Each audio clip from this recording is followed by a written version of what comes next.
Bago natin pandarin yung unit natin, ang ating palang unit ay L4018 Taktura. Bago natin pandarin, check muna natin sa yung una cleaner. Marumi ba, pero ito brand new man to, malinis. Pero ang dapat gawin araw-araw kapag gamitin, araw-araw itong check kasi baka dumi ba, mag-cause na overheat. Dito ang pagtanggal. Pagpahangin tayo, dito lang tayo sa loob. Dumi dito sa loob. Ito lang, nilabas siya dito. Ito, huwag nang tanggalin kasi di man ito madumihan kasi nasa loob. Kung matanggalin din natin ito, may chance na mabaligtad. Mas iba yung pumusok na ng puti. Pero kadalasan hindi natin galawin. Ito lang. Tapos pagbalik naman, ito lock. Then yung kabel niya may nakalagay naman dito nga top. O pag top, nakaganyan talaga siya. Ganyan siya.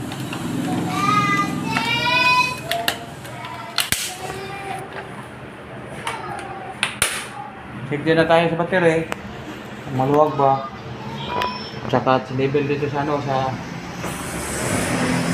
kanya tubig, kulan. Saka dito sa radiator baka wala nang laman. Tingnan natin. Yan, mayroon. Saka dito sa sa oil gauge. Check natin baka short na, dagdagan o dapat na palitan ng oil, change oil na. Tapos dito yung level niya. May may dito. Marking. Tapos check natin yung niya, yung fan belt. Engine fan belt. Ito. Kung maluwag ba? Kasi pag maluwag yan ang mag-cause ng overheat. Dapat check yan palagi. Tingnan yung yung maluwag ba? Saka ito tayo check ko ang handle. Tablet. At ito naman, kapag yung taktura natin or mga harvester kahit anong unit, pag magpurot, ito lang yung sira, palitan yung fuel filter, madumi na. Tsaka linisan din itong rainwater separator.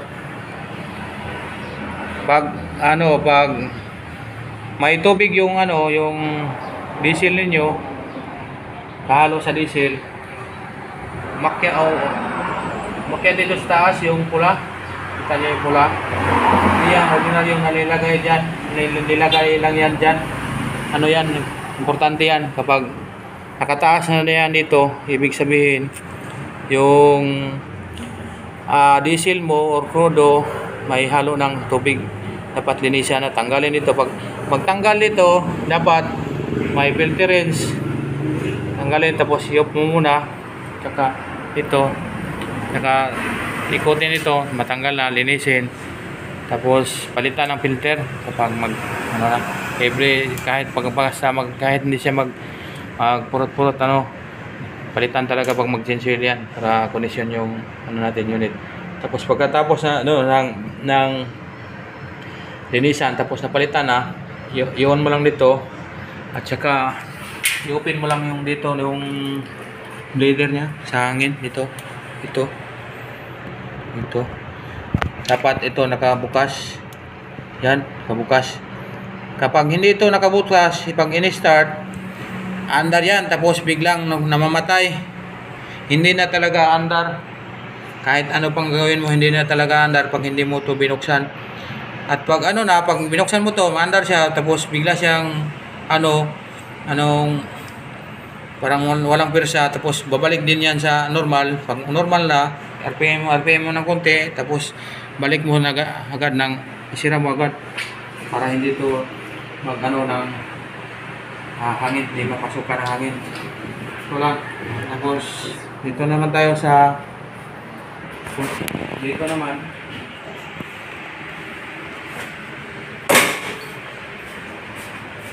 Dito na tayo sa check din natin dito sa ano gauge ng hydraulic. Ito yung gauge ng hydraulic kasi L40 yung unit natin. Kapag L50 dito yung sa likod doon. Kanyang gauge stick sa hydraulic. Ito yung ano yung level niya. May marking din. Dapat ito kapag kulang, dagdagan or change oil na. Pag mag-change oil din tayo dito ng hydraulic, ito naman yung ano, yung bubuksan yung drain plug ito, tsaka yung malaki doon isa yun, tsaka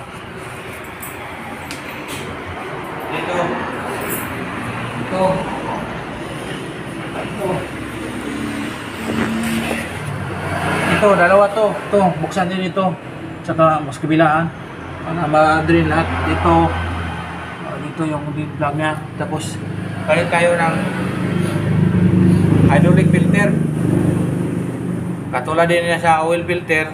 Pag mag-change oil, palitan na gamitin ng filterings. Kapag pagpalit, pwede kamay na lagyan ng liha or nung gawin mo basta hindi lang yung maggamit tayo ng filterings. Tulad din dito sa makina pag mag-change oil, ito rin ang ano oil, engine oil filter. Check lang sa ano magulong baka may tama. Ito hawak, dito tayo hawak pag akyat. Huwag dito kasi masira yung bushing dito kapag dito tayo dahil dalasan dito hawak. Hindi natin yung ano. Dito tayo maghawak talaga. Sa akyat.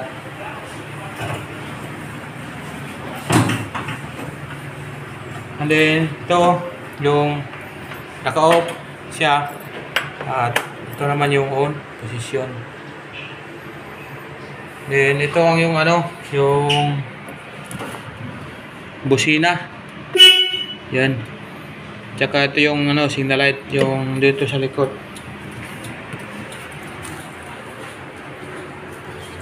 Left. Right.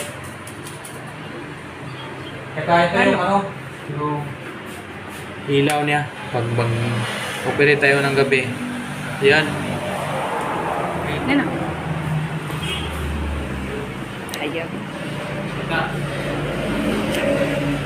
Kaya ito yung hazard kapag may ano, ito tayo sa gilid o magkarga, dapat nakahazard tayo kanya. Yun. Dito naman tayo sa gauge. Ito yung ano, water temperature gauge. Kapag nandito na yung ano, yung arrow niya sa taas, ayun, ano yan, overheat na yan. Dapat hindi tayo abot dyan. Tabi tayo, relax kunti. Tsaka ito yung ano, pag gamitin natin, makikita dito yung hour meter. Yung 50 hours, 200 hours, 400 hours para ano tayo, para pag ano tayo, mag-check tayo talaga tayo sa ano, sa dito sa hour meter kung dapat na ba mag-change oil. Dito tayo, dito yung basihan. Saka ito yung RPM niya, yung RPM niya, dapat mag-operate tayo ng during magbungkal ng lupa. Dito tayo dapat ito 540 talaga yung ano natin. Dapat hindi na yung sagad kasi masisira din yung ano, yung makina. May nakalagay naman dito yung 540. Saka ito yung ano, gauge sa battery. Kapag ano yan, kapag mag-start, wala talaga yan. At ito naman yung ano, yung fuel tank niya, fuel tank separate.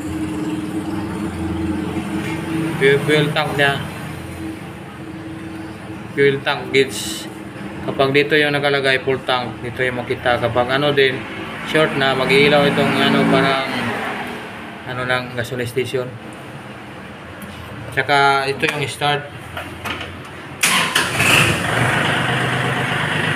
Ito naman yung ano, PTO. Kapag ano na yun dito, mag-operate kayo yung ano, yung first pass, ay 40 tayo. Ay 40 tayo. Ganyan.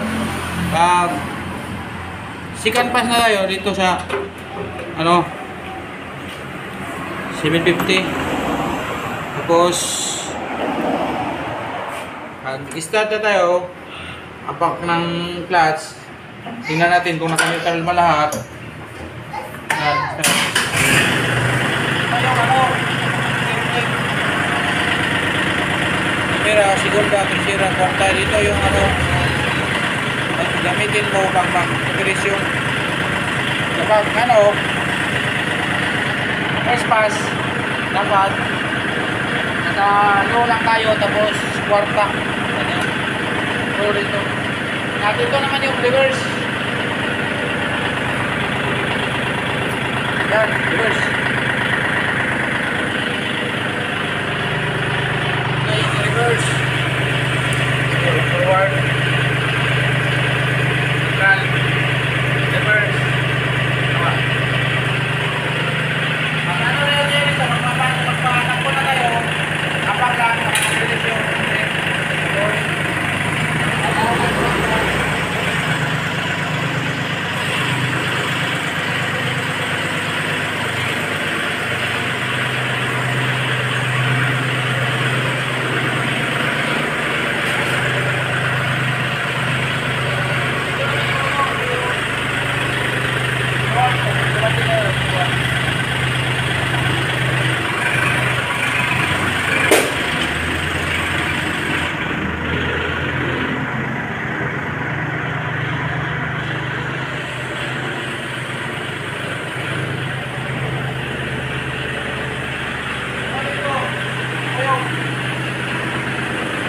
Pitri ano siya sa rotivator kung magpapag saka baba.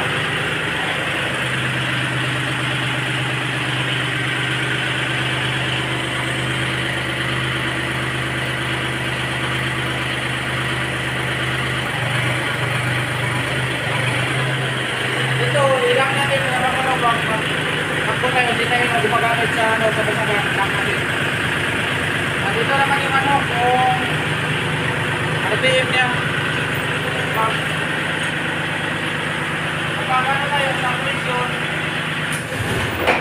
Kapag nakano tayo, dito tayo ito ang gagamitin natin. Kasi pag dito tayo gagamit sa yung accelerator, hindi natin makukuha yung saktong RPM niya. So, ano niya, talon-talon ng takbo. Hindi katulad nito permanente yung takbo niya. Kasi naka-fix. Makuha talaga yung level niya na 540 dito. Makuha talaga yung ano niya, level dito. Kapag dito ang gamitin yung arm niya. Ito yung neutral, direct mo. Tapos pag naginto, dapat nakapak talaga yung brake. Tapos, lock. And then, para na lahat.